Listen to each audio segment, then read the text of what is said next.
Welcome to Author News Weekly, the weekly news show by authors for authors. We read the news so you don't have to. Join our panel of best-selling authors each week as we take a deep dive into the publishing world, both indie and traditional. Author News Weekly. Yeah, whatever. Welcome back to Author News Weekly. A&W, it's kind of a copyrighted name, so we try not to say that too much, but it is what it is. Let me get ready and introduce you to our panel this week. We are joined, as always, by Pippa Warner. Hello. Additionally, we have Nick Thacker. Hello. And our usual third member, Jim Heskett, is actually trying to get himself out of being kidnapped by the aliens that the American Airlines flight saw.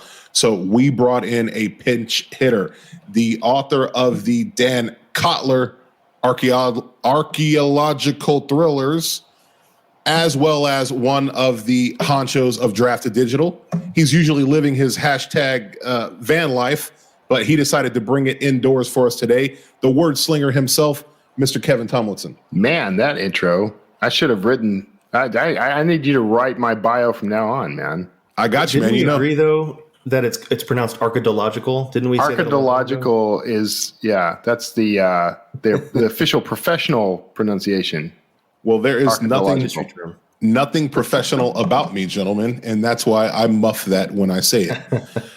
So before we get started, you guys know I usually have these crazy questions bouncing around in my head, and so this one I think is right at the forefront. Since the American Airlines flight may or may not have saw aliens, are aliens real? Are they visiting us? What's going on here? Who believes in aliens? I did not see that. All I knew was the United flight that fell apart. But didn't they say it was a cylindrical object that they thought was a missile, right? Yeah. So is it that it's aliens, or is it that we've been secretly launching some sort of? I think honestly, with the uptick of private space organizations getting out of the atmosphere, I think there's a effort to get a bunch of people off the planet. That's what I think is happening. I think Bezos is actually ahead of Elon Musk. He's just not publicizing any of it. I think they're further along than I think that the whole SpaceX program is a subterfuge. I think it's a smokescreen so that we don't question how far along this program is. Anytime anyone gets close, Elon Musk just tweets something completely batshit. And exactly. Like you got Doge. Well, you got Richard Branson, you got Bezos, you got Elon Musk doing all this stuff with space. And Bill Gates is just sitting there going, man, I didn't even become Batman. I'm a terrible billionaire. That's the thing. Have you ever seen Batman and Bill Gates in the same room at the same time? I think I have. Okay. No, but to be fair, I've never seen Batman and Pippa in the same room either. So there's no telling. Do I look like a cop? Kevin just admitted to being Robin to Bill Gates' Batman. So I'm not wearing hockey pants. All right.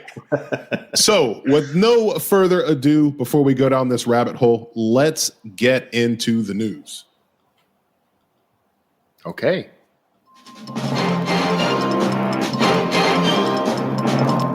I don't know why it doesn't just play that when I click it's got a checkbox that says autoplay, and every time it's like it wants to screw with me. Is that the first story? Is that the first story we have to cover? Yeah. Why is Nick's shit not work? It's a good question, but it's all right. It's not really news, though. It's kind of a running theme here, but the magic of editing, I'm sure, will take care of us. So You'd be surprised how little editing I do. I'd be surprised at what slips into the end product, huh? Exactly. All right. So the first story I want to get into is regarding KDP. And now I'm not going to admit to getting this in my email because we are not supposed to talk about this according to the email if I would have gotten it, but I'm not admitting that I did. Okay. Yes. They are now inviting people to a private confidential beta about some new printing options that KDP is going to be coming up with. Now, I'm not entirely sure what's going on. if I did get the email, I may or may not have just ignored it and waited until other people took the hit and tried it. But what are you guys anticipating this is that they're so excited about? Kevin, you're the guest here, man. You go first. What do you think's going on here? I mean, I think they're I don't know, honestly. I may or may not have gotten a similar email, but I don't really know what their aim is and what could be different about it, unless they're getting into sort of a. I mean, this is just KDP, so it's not about their print program or anything. So it may be more interactive stuff. What's that, Nick? It is. Yeah, this is for print? the hardcover. Yeah, it's for hardcover. It is for hardcover. Oh, okay. Yeah. Well, I completely misinterpreted that then. So, I wasn't sure how long we were all going to go with the shtick of I may or may not have gotten the email. I got the email, and I'll come clean and I'm not cool. I didn't. Not confidentially. And I did sign up for it. And all it is, you click on the link, and then it's like, cool, we'll let you know if we ever do this. Here's why I don't know anything about it. I ignore almost every email I get regarding KDP because it's almost always just junk. But I think if this is about print, maybe they're just opening up, like, expanding options and expanding markets and that sort of thing. But I don't know. No, I ignored it. I shouldn't even speak. I'll read it if you want. I'll show you what it is. I'll have to go find it. Yeah, so it's they're doing this hardcover thing, and I from first read it looks like they are hardcover. Back up because I already submitted the form. Yeah, it's hardcover. That's right. Okay, and so they're only doing. Yeah, they're only doing laminate. I think is that what they call it? Yeah, I don't think it's dust jacket. So they're only doing that like really shitty looking hardcover that I don't ever like unless it's like the old chapter books they used to get. They're doing books that look like the quote unquote 3D covers that Apple puts on the Apple bookstore. There you go. Yeah, exactly. All right. Exactly. Your cover just stuck right on there. So good times. Pippa, are you excited about that? Even though you didn't get the email, I'm sure we can forward one to you. I may or may not have gotten it. I just want to point out, by the way, that if I sound like I'm fumbling over the whole thing, I got all these stories like 30 seconds before we started talking. So yes, see, now this is a moment where I'm going to edit that out. We just want to hear you fumbling over stuff. No one needs to know why. No one needs explanations for any of this. I don't know. The thing is, I've more and more been hearing, don't go with Amazon for printing options. Only go with Ingram. Only go with Ingram. Only go with Ingram. So I wonder if Amazon's trying to give them a run for their money. And it sounds like probably not. Actually, based on Nick's feedback. Yeah. It was a really quick read, so I could be wrong, but I'm pretty sure they're not getting into dust jackets and stuff. Right. The reason they've waited so long on hardcovers is I'm sure it's just it's expensive. It's always expensive to print hardcovers. The margins are paper thin, pun intended.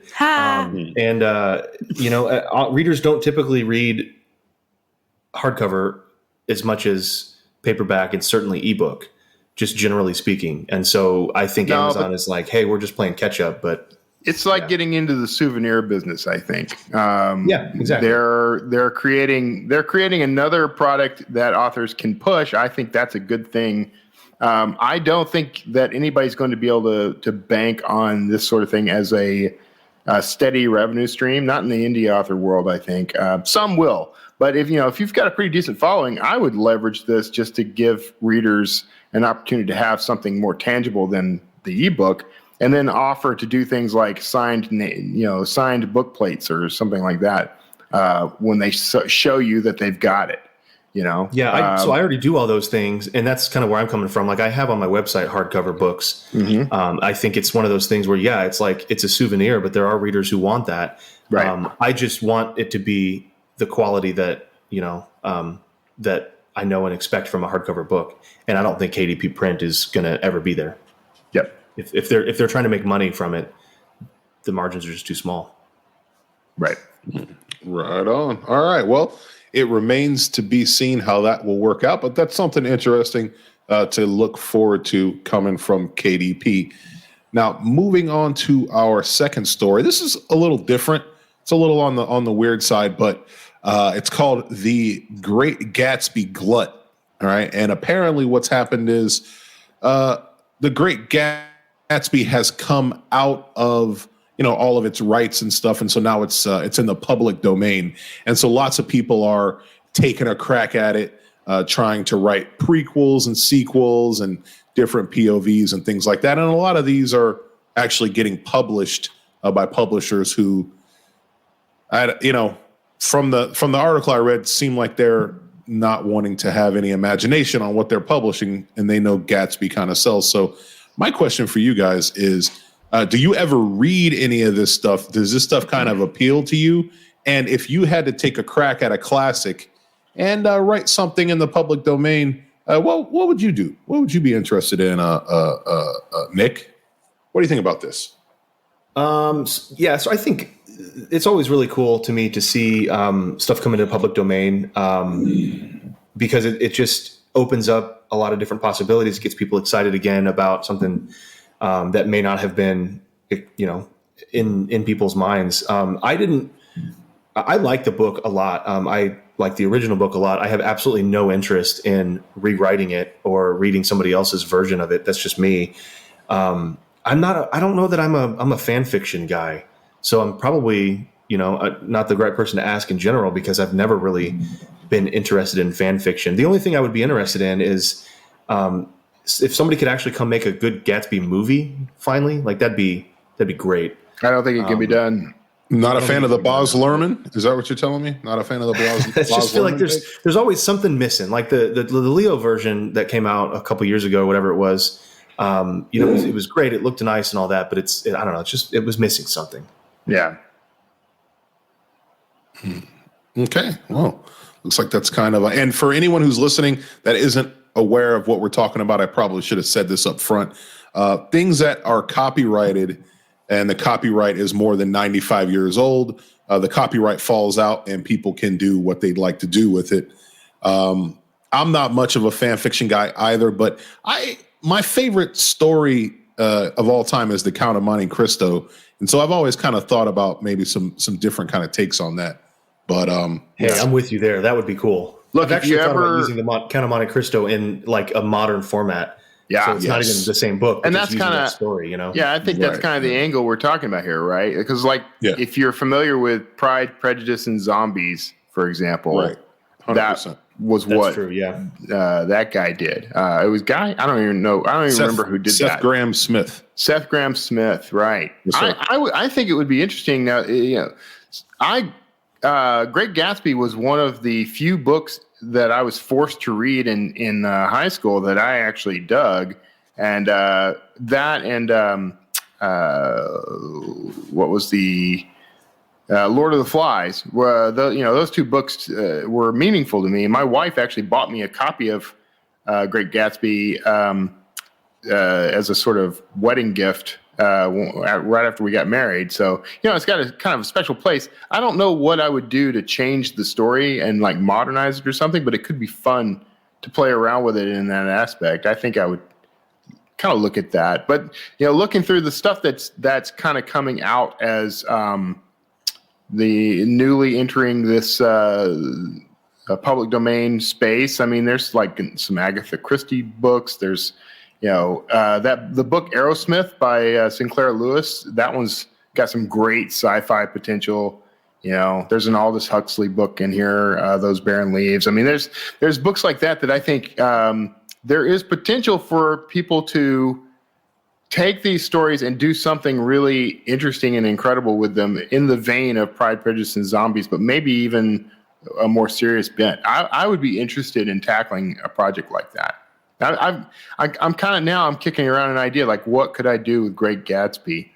How could I turn that into maybe a modern day thriller or something? Yeah, no, I know exactly what you mean. It's feels like the possibilities are endless. One it says in this article, one independently published version, a variation on the novel include The Gay Gatsby.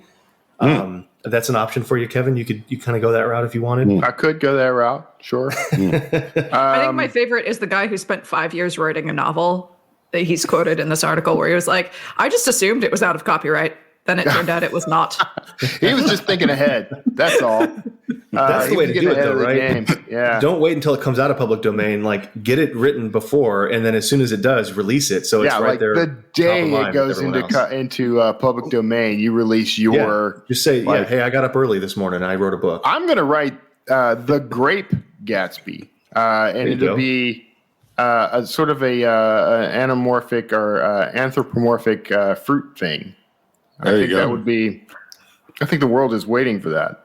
Yes. Is it Rule 32? Is that what it is? There's porn for everything. Yeah. The Great Gagsby. The Great Gatsby. I don't know. We can go places. Let's not go there. Let's the greatest. The greatest. Oh man! All right. The greatest Gatsby are created equal. Some are more equal than others. All right. Let's move on here. Let's just shine a little bit of a light on some process, some craft, and some process here. I got this link from the David Gaughran, who does a great job all the time. Plenty of good stuff to say, and in his estimation, there looks like 5 stages of editing a book. All right, and he says, editing a book is a complex, multi-part process that's best handled by professionals. Well, that might be controversial as we move through this a little bit more. But I find it interesting that everyone seems to have their own process when it comes to editing. And so I wanted to dive into your guys' process a little bit. He identifies the 5 stages as beta readers, self-editing, story editing, copy editing, and then proof editing. And or proofing. And so I was wondering, of those 5 stages, how many do you guys hit? Pippa, how many of those stages do you have, and what do you omit when you can?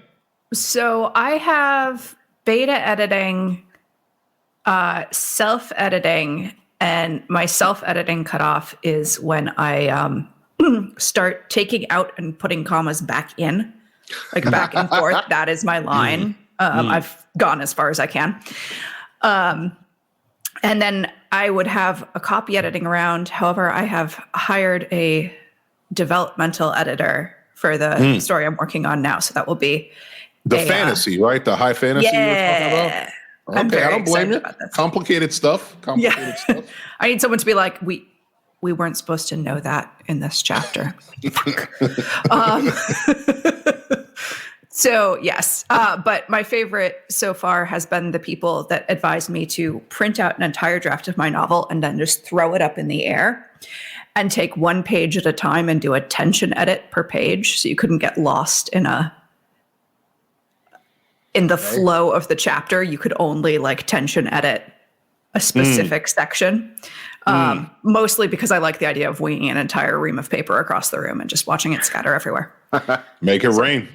See, but I wouldn't want to waste the paper, so I would just, put all the pages on multiple iPads and throw those.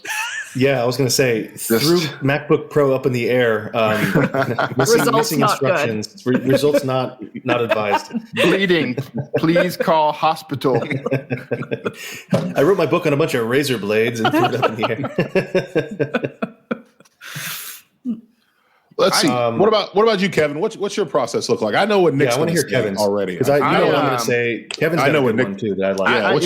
I've written about editing quite a bit, and I think many people might find that ironic. But I have what I call my edit stack, which is multiple things, including software like ProWriting Aid and Grammarly. I do multiple passes on a document. So I use Dean Wesley Smith's cycling, but I call it looping because I can, for some reason, never remember the word cycling. But he does this process of writing 500 words. You'll learn about this if you read Writing into the Dark, by the way. But he'll write 500 words, cycle back, edit, then write the next 500 words. I like the momentum of that, so I will write my that day's word count. So, right now my target word count is like 2,500 words a day minimum. So I'll write that, and then the next day I read and edit that, and then write the next 2,500 words. So I loop back on that. And I'll do that. If I get to the muddy middle and I feel like I can't go forward, I'll loop all the way back to the beginning and edit all the way up to my stop place and keep writing. So I do these multiple passes. I write in Scrivener, so I color code each pass. And then when it's done, I run it first through Microsoft Word to do grammar spell check. And then I run it through Grammarly, and then I run it through Pro Writing Aid. And I mean, it all sounds excessive, but it's, it all helps me kind of continuously find and fix things. And then I put it in front of my street team and let them do the final edit pass. I don't use professional editors. And I'm sure there are plenty of people out there that are willing to say, I knew it. But the books have gotten better and better. As I've perfected this process, I'm getting fewer and fewer people noting any errors. Even my street team has commented that they're seeing far fewer errors and edit mistakes. In terms of continuity editing and that sort of thing, developmental editing, I have great respect for both the people who use that, and the people who perform that task, but I don't do it. Maybe I should, but I don't. So it's interesting that this came up because I self-publish and have a very similar process to what Kevin's talking about. I actually call it the gauntlet. So once I've gone through and self-edited as much as I can and replaced all the commas that I've previously taken out, I love that. That's so true. I give it to the street team. And at this point in time, it's about 200 people that are, every single one of them is like an ex-librarian. I don't know. That's like a theme for me. They'd find me and they're like, I used to be a librarian, as if that's some kind of like, okay, cool. You used to be a trucker. Like that isn't okay. Well, I guess it implies that they read a lot, but that's not really, that doesn't mean they're editors. But they are good at finding typos. They are good at finding anything like plot hole stuff. I had one book where I chopped off one of the main character's arms and replaced it with like a cyborg arm. And then the next book didn't mention it at all. And he's like doing normal stuff. And then like the book after that, I brought it back in and somebody was like, hey, you forgot that his arm was missing. You probably should at least mention that. I don't, so stuff like that is something that they can catch. And then it was in the shop. It was in the shop for that book. He was getting it worked on. Exactly. Right. Yeah. It's implied. I'm a good writer. It's implied. And then the rest of the gauntlet is Pro Writing Aid and Grammarly, like Kevin said. But what's really interesting right now is I'm also finishing up the third book in a 3-book traditionally published series, the Jake Parker series, because they thought that was a really intense name. I disagreed, but we have Jake Parker now. Jake Parker from State Farm, apparently. Jake Parker can't lose. Yeah, right. I love the Parker Lewis reference. Well done. Well done. Kubiak. Kubiak's my spirit animal. I'm sorry. Go ahead. Kubiak. No, it's fine. I'm far too young to understand all the old man references being thrown around in this channel, apparently. But that's okay. That's okay. I'll let you guys own that. What I've learned though about editing from the traditional point of view, I really like it. I mean, I really like the book that I'm able to produce because of it. The developmental editing, line editing is separate, and then finally a copy edit has been really substantially improved my writing. However, and here's why I don't pay for dev edits or copy edits and any of that stuff. It's too expensive. It's too damn expensive. I mean, that's really what it comes down to. Like, I get it. These guys should be paid a lot because they're doing a lot of really good work. But here's where it comes down. Here's what I'm going to get in a lot of trouble with other authors that do it for the art and all that bullshit. I'm not in the business of writing the best possible book. I'm in the business of selling books.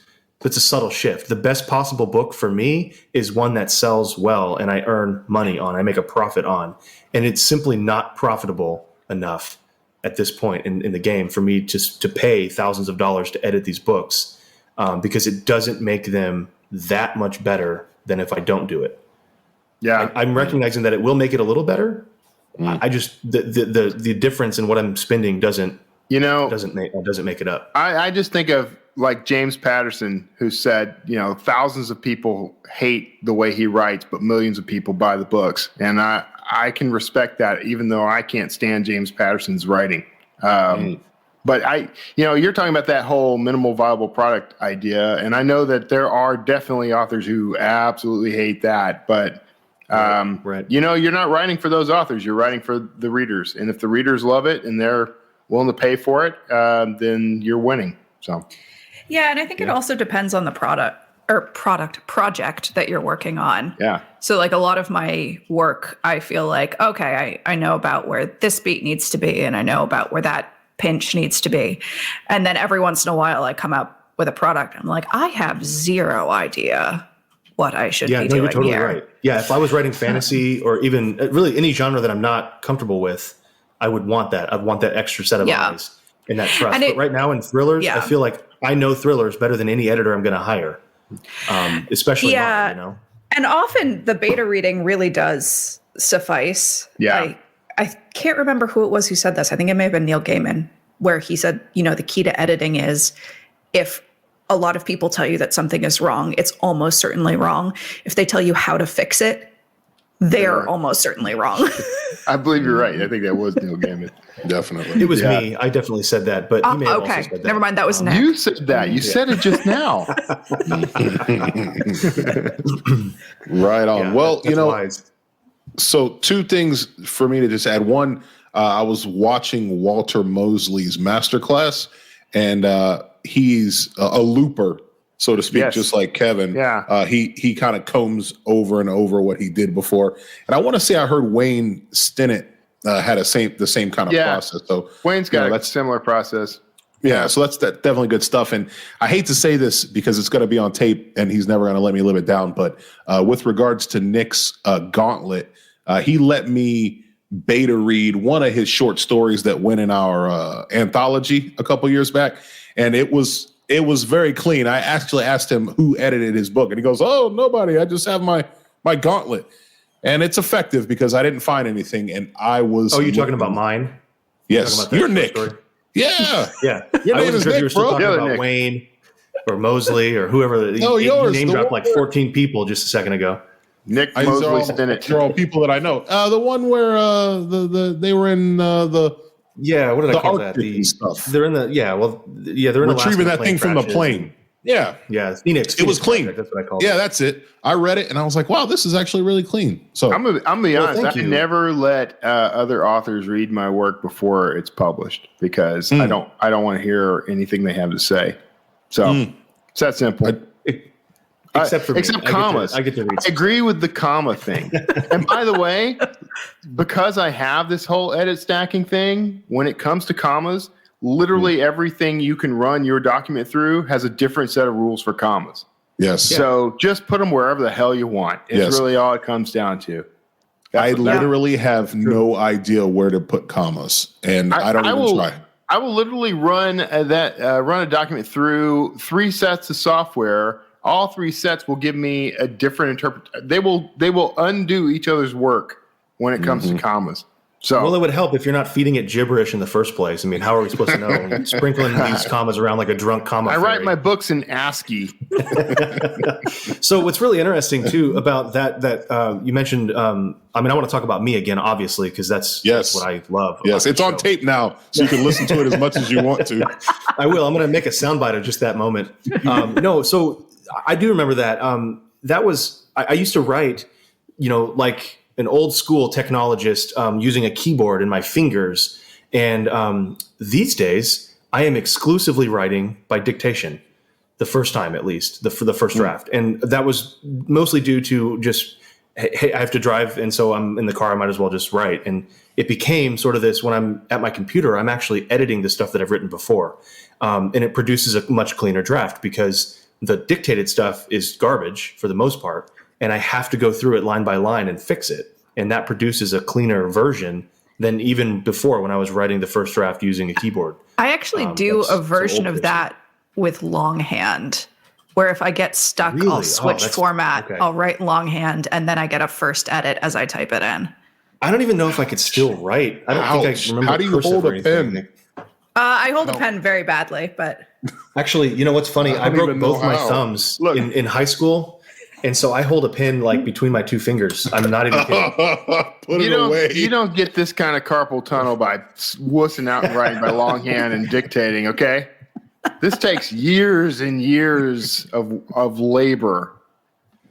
Speaking of labor, I know somebody who typed an entire book on their cell phone, and I'm looking at him. It sounds miserable. It wasn't that bad, actually. It was interesting. It was different. And your pace is a little different, but actually, it was quite comfortable. I would do things like during my writing session, I'd like plop on the couch and lean back and just like text messaging style, just work out a chapter or something. I mean, it was. It's actually great, and I still do it to this day. If I'm, traveling, which I do a lot because #van life, but will be say if I'm in line or if I'm indisposed in the boys' room, I can get some writing done, get some editing done. So it's not that bad. The sheer amount of autocorrect that my phone does on words that are already words makes me feel like that would just be. You must turn off phone, autocorrect because I am not. If you think I'm saying ducking right now, then you are seriously in the history of everything. I've never said ducking. It was never ducking. I agree. I don't even use ducking in its proper sense. There's just no way I'm using the word. So I'm not going to use ducking.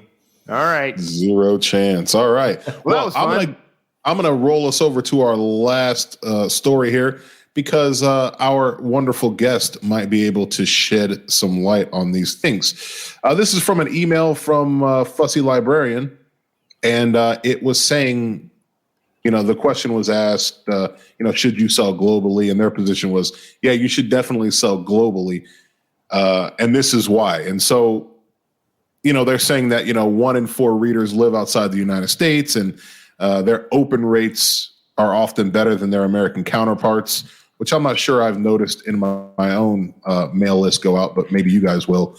And it said that, Amazon is not as dominant with the non-US readers. They get only about 65% of the clicks in the rest of the world compared to 87% in the United States. And things like that, Kobo and Google Play and things like that. And so they were giving some tips on how to extend your reach. Okay. And, it's just kind of things we all know. And some of this obviously gets into the KU versus wide debate. But I was wondering if you guys make it a point to sell out. Do you have anything that you're selling wide in terms of your ebooks? What about you got stuff there, Pippa? Oh yeah, I'm bringing everything wide at the moment. Actually, I only have one series still left in KU, and it's all coming out by mid-March. Same. And now, was that as a response to just kind of being tired of Amazon in general, or you thought it would be viable to kind of sell wide and get your hooks in a larger, different audience? I actually, I had put stuff in KU because I was going back to a day job, which turned out to be a spectacularly poor idea. But so I put everything on one platform so I wouldn't have to update things in multiple places, run ads in multiple places. And I wanted to see what I could do with wide, but what really sold me on the idea was someone saying bank over rank. And their idea was, and this comes from the Wide for the Win Facebook group, that you can be a very good seller. You're not ever in the top 10. And you're just making bank. Yeah. And I love the idea of being rich but not famous. So there's something that I'd love to try. That's intriguing because I used to be very hung up on I wanted Dan Brown level fame. Not for the sake of fame, but for the bankability of my name and the sort of guaranteed my work will sell. If I write a placemat, it will sell and hit the New York Times list or something. But in this current age, where you just have a target if you are known, I think it's probably best if you just stay under the radar. I'm okay with being a quote unquote mid-list author at this point, but. I have to say, what confuses me about this particular article is them saying why you should sell globally. Like that's not the wide versus KU thing. It's the who is taking the time when they publish their books to uncheck all of the international stores. That was the first thing I thought of. Like you sell globally by default on literally every platform. So if you're saying, you know what, screw the rest of the world. America's where my books deserve to be. Everywhere except Azerbaijan. Make America read again. That's insane. America. But I initially sort of interpreted the article as a wide versus narrow distribution. And of course, I'm biased on this coming out of Draft to Digital, and represent. But I think the argument for distributing global is a no-brainer. You should be, even if you are exclusive to Amazon, you can distribute globally. I don't actually know how you would stop distributing globally. I think you can uncheck the other markets, but like you said, you'd have to consciously go in and do that, which is just insane. But Amazon is actually only available in, I think at this point, 14 countries worldwide out of 200 or so. That number fluctuates because new countries come and go bizarrely all the time.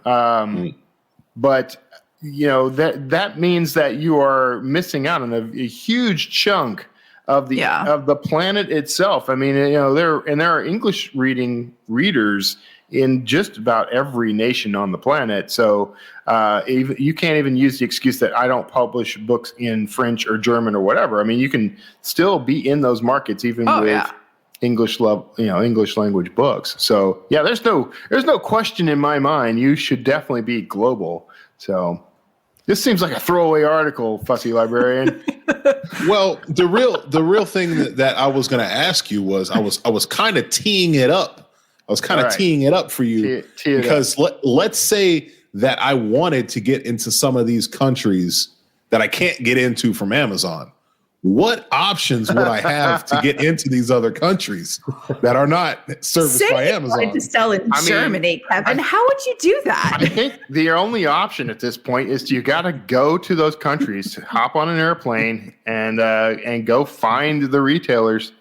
Or alternatively, you could use Draft to Digital and sign up with a free account and get free conversion and free distribution. You just lapsed me into D2D marketer mode, by the way. Hey, I see another blog post. You should do a little slogan that says, go with Draft to Digital, no passport needed. No passport needed. Get to Germany, no passport needed.